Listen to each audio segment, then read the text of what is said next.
মানে আমার কাছে মনে হয় যে 5ই আগস্ট পরবর্তী যে বাংলাদেশ ছিল, মানুষের মধ্যে যে রাজনৈতিক পরিবর্তন ঘটেছে, এমনকি একটা বিশাল জনসমর্থন নিয়ে বিএনপি সরকার গঠন করেছে। নানান ন্যারেটিভ ছিল যে বিএনপি ক্ষমতা আসলে চাঁদাবাজি হবে, বিএনপি ক্ষমতা আসলে এই হবে সেই হবে। তারপরেও বাংলাদেশের জনগণ জনাব তারেক রহমানের 31 দফা প্লাস 17 বছর যাবৎ যুক্তরাজ্যে তিনি যেই রাজনীতি দেখেছেন, সেখান থেকে একটা আশা করছে যখন তারেক রহমান বলল I have a plan. And তিনি রাষ্ট্র ক্ষমতায় বসার পরে, প্রধানমন্ত্রী হিসেবে আসীন হওয়ার পরে তার যে বেশ উদ্যোগ সকলের কাছে প্রশংসনীয় হয়েছে। কিন্তু সমস্যা হচ্ছে মাঠের বিচি নেতা। দেখেন, আওয়ামী লীগ সরকারের সময়ও ওই বিচি নেতাগুলা পুরো দলটারে ডুবাইছে। ক্ষমতা মাত্র আজকে 3 থেকে 4 দিন, কিন্তু বাংলাদেশের বিভিন্ন জায়গায় ওই বিচি নেতাদের যে দৌরাত্ম্য সেটা কিন্তু কমছে না। আমি আজকে যেই জায়গার কথা বলছি, এটা আমাদের যিনি স্বরাষ্ট্রমন্ত্রী আছেন সালাউদ্দিন আহমেদ, এটা ওনার এরিয়ার নিউজটা। তো সেখানে কক্সবাজারের চকরিয়া, সম্ভবত ওনার নির্বাচন এরিয়া কিনা আমি জানি না, বাট ওই এলাকারই ঘটনাটা। তবে এই ঘটনা শুধু 2-1টা না। আরেকদিকে আমি জনাব তারেক রহমান ওনাকে ধন্যবাদ দিই বা বিএনপির কমিটিকে ধন্যবাদ দিই ওই কারণে যে ইতিমধ্যেই তারা বেশ কিছু ঘটনার বিরুদ্ধে অ্যাকশন নিয়েছেন এবং দলের পক্ষ থেকে গ্রেপ্তারও করিয়েছেন। তবে দৃষ্টান্তমূলক শাস্তি দিতে না পারলে, চেইন অফ কমান্ড এটাকে যদি আপনি ব্যালেন্স করতে না পারেন, তাহলে দিন শেষে বুমেরাং হয়ে যাবে। কক্সবাজারের চকরিয়ায় চাঁদা না পেয়ে ব্যবসায়ীর দোকানে তালা ঝুলিয়ে দেওয়ার অভিযোগ করেছে এক বিএনপি নেতার বিরুদ্ধে। ভুক্তভোগী ব্যবসায়ী মোহাম্মদ নোমানের দাবি, স্বরাষ্ট্রমন্ত্রী সালাউদ্দিন আহমেদের নাম ভাঙিয়ে তাকে হয়রানি করা হচ্ছে। আমারও মনে হয় না যে গত 18 মাস বিএনপিকে যেভাবে সালাউদ্দিন ভাই লিড করছেন, যতটুকু কথা বলেছেন, এমনকি আগামী দিনের রাজনীতি কেমন হবে, দল হিসাবে বিএনপি কিরকম পারফরমেন্স করবে, দলীয় হাইকমান্ড থেকে শুরু করে 31 দফা সবকিছু মানুষের কাছে গ্রহণযোগ্য ছিল।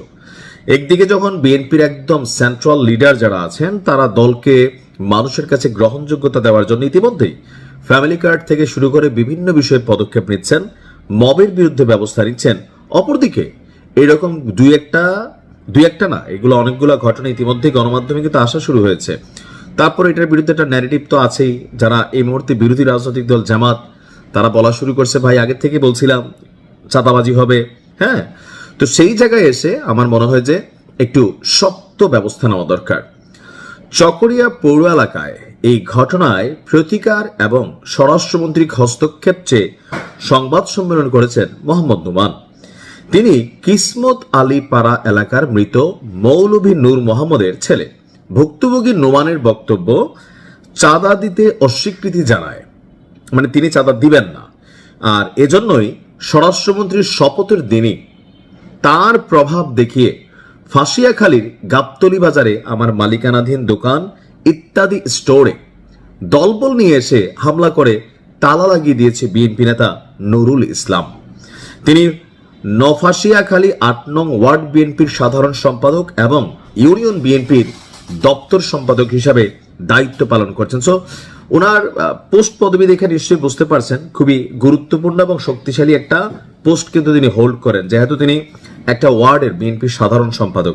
সো এরকম কি পয়েন্টে থেকে যদি এরকম হয়, সেটা আসলে দুঃখজনক।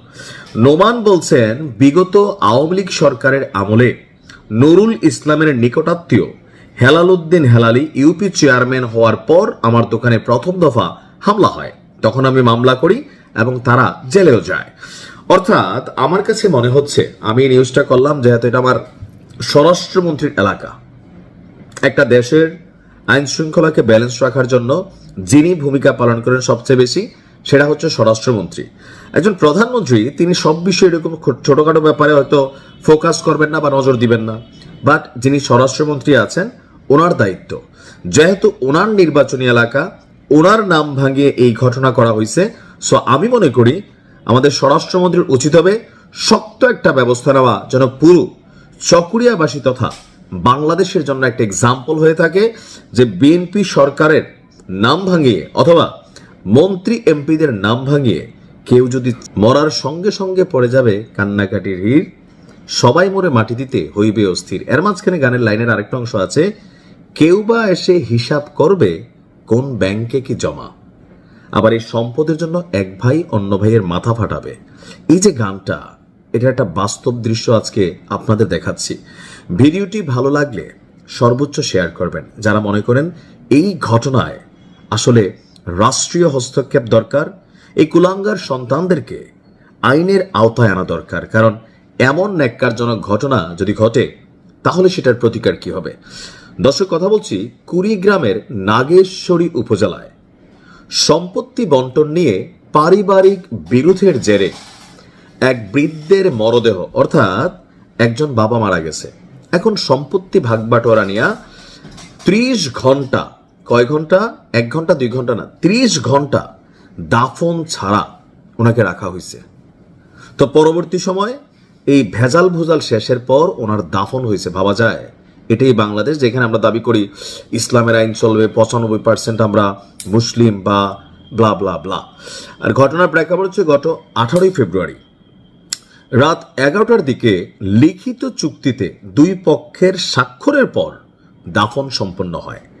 নাগেশ্বরী পৌরসভার 7 নং ওয়ার্ডের পায়রাডাঙ্গা বাজার এলাকা। কারা কারা আছেন, মানে এই ঘটনার সাক্ষী আপনারা, ওই এলাকার মানুষ, প্রতিবাদটা আপনাদের কাছ থেকেই আসা উচিত। এখন স্থানীয় সূত্র বলছে বা লোকাল পিপল বলছে, আজিজার রহমান যিনি মারা গেছেন, বয়স ছিল মৃত্যুকালে 75 বছর। তো উনি বার্ধক্যজনিত কারণে মারা যান। পরদিন বুধবার 11টায় জানাজা নির্ধারণ করে এলাকায় মাইকিংও করা হয়ে গেছিল। তবে সম্পত্তি ভাগাভাগি নিয়ে আপনার সন্তানদের মধ্যে বিরোধ দেখা দিলে নির্ধারিত সময়ে জানাজা অনুষ্ঠিত হয়নি। জীবদ্দশায় এখানে তিনি তার সম্পত্তি নিয়ে, ওই যে আরেকটা হয় কি আমাদের বাংলাদেশে, যখন একটু বৃদ্ধ হয়ে যায়, এক গ্রুপ মনে করলেন টিপসই নেয় আব্বার সেবা করতে গিয়া, আরেক গ্রুপ এরকম মানে ভালো ভালো খাওয়াই টাওয়াইয়া টিপসই টাপসই নিয়ে, এই ধরেন বড় ছেলে ছোট ছেলে বা বড় ছেলের বউ ছোট ছেলের বউ, তারপর হচ্ছে শ্বশুরবাড়িগত ইস্যু, এরকম নানা বিষয়গুলো এখানে কানেক্ট হয়ে যায়। তো যতটুকু আমরা দেখলাম যে জানাজায় অংশ নিতে এলাকাবাসী উপস্থিত হয়েছে, এর মাঝখানে এই সম্পত্তি ভাগাভাগি নিয়ে মরদেহ কাফন পরানো অবস্থায় বাড়ির আঙ্গিনায় ফেলে রাখা হয়। এই ছিল আজিজ রহমানের 75 বছরের জীবনের অর্জন, যে এরকম কুলাঙ্গার কিছু সন্তান জন্ম দিয়ে গেছেন। মানে আমার কাছে মনে হয় যে এই বিষয়গুলোতে রাষ্ট্রীয় হস্তক্ষেপ আসলে দরকার হয়।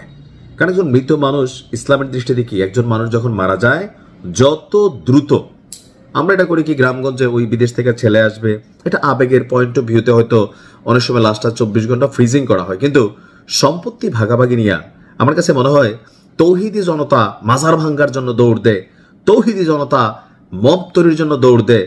ওই এলাকায় কিরকম তৌহিদি জনতা ছিল না, যে ধৈর্যা এই যে ভাইটাই যেগুলা ছিল মান্দার গাছের সাথে ঝুলাইয়া আস্তে আস্তে করে এদেরকে আদর করতো রূপসা দিয়া। এটা ওই এলাকাবাসীর দায়িত্ব ছিল। আমরা নিউজ করলে এখন লিখবেন ঠিক ঠিক ঠিক, কিন্তু যারা আপনারা ওই এলাকার আছেন আপনাদের ভূমিকাটা কি ছিল? এই 2 ভাই বা 3 ভাই যারা আছেন ওনার সন্তানরা, আমি মনে করি রাষ্ট্রীয়ভাবে যদি একটা ঘটনার বিরুদ্ধে ব্যবস্থা নেওয়া হয়, তো বাকি যারা আছে, এই ঘটনাগুলো তো অ্যাভেলেবেল না। আমি এই গত 6-7 বছর এরকম নিউজ 5-7টা করছি, মাঝে মাঝে নিজেরও ভয় লাগে। সম্পত্তি কামাচ্ছি, আসলে মানে আমার চোখে দেখা কয়েকটা ঘটনা আছে। আমি এরকম দেখছি যে ধনাঢ্য মানুষরা যখন মরে তখন কান্দাকাটি কম হয়। মানে যে কোনো একজন পরিচিত আত্মীয় আছে, নাম নিলাম না, তো উনি যখন মারা গেল তো ওনার একটা রুম ছিল, তো এই রুমের মধ্যে উনি আবার সব কিছু ধরেন কোন সন্তান কয় টাকা নিছে, কোন ছেলে কয় টাকা নিছে, কোন নাতিরে কয় টাকা দিছে, এগুলো তিনি আপনার একটা কাগজে লিখিত রাখতেন। তো এই বৃদ্ধ যখন মারা গেল, সন্তানাদি অনেক 5-7 জন, সবাই এক পিস করে সন্তান দিয়ে তাড়াতাড়ি ওই রুমটার মধ্যে তালা মারাইছে। কান্নাকাটি পরে, আরে তাড়াতাড়ি যা আব্বার রুমের সামনে তালা লাগা। কেন?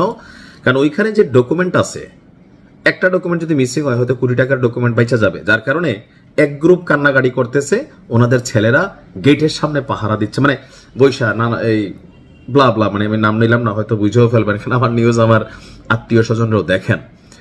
তো ওই দিন আমার কাছে ফার্স্ট যখন আমি দেখছি এরকম দৃশ্যপটের ঘটনা শুনছি, তখন মনে হয়েছে এই মানুষটা সারা জীবন যে সম্পত্তি কামাইলো কান্নাকাটি বাদ দিয়া, ওনার ঔরজাত সন্তানরা ওই রুমের মধ্যে থেকে কোনো ডকুমেন্ট মিসিং হয় কিনা সেই পাহারায় ব্যস্ত।